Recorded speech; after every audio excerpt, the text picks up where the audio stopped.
Hey, what's up everybody? This is Roy from Scratching Made Easy with another tutorial for you. In the previous video, we went over stabbing quarter notes and baby scratching 16th note rhythms. In this lesson, we're going to pick up where we left off and we're going to continue to step things up.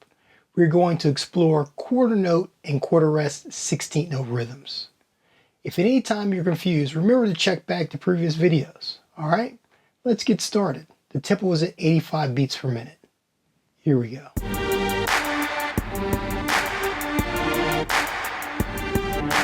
1, 2, 1, 2, 3, 4.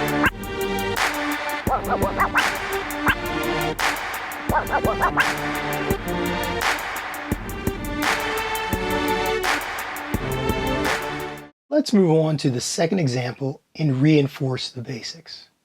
With this rhythm, let's concentrate on being as accurate as possible while playing clean and even strokes. Also, try not to rush the stabs or the rest. If you find yourself rushing or dragging the beat, slow down the tempo, okay? Let's count it off.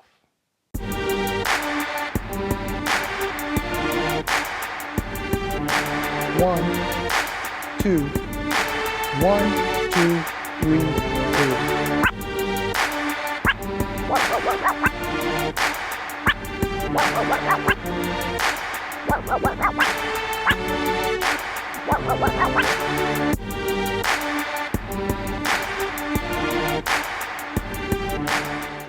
As I've said before, developing our playing is a process, and this process requires us to do a lot of repetition. However, we want to make sure that we are not mindlessly repeating the same thing over and over. Let's dive into our final rhythm, and this time let's focus to the best of our ability on playing clean and even strokes while trying not to rush the stabs and the rest. Let's count it off. Here we go.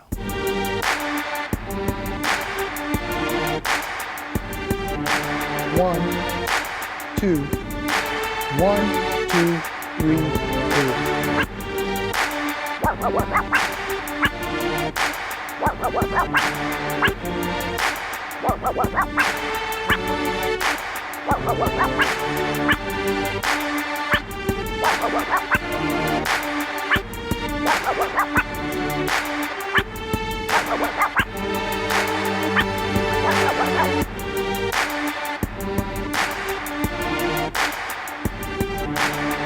Being able to identify our weaknesses and work on them is a key component to becoming a good musician. This means that we have to be effective problem solvers. We have to think about our challenges and we have to look for solutions. I hope that you were able to get a lot of this video. Be sure to share it with anyone that will find the information helpful. Thanks for watching. See you next video. Peace.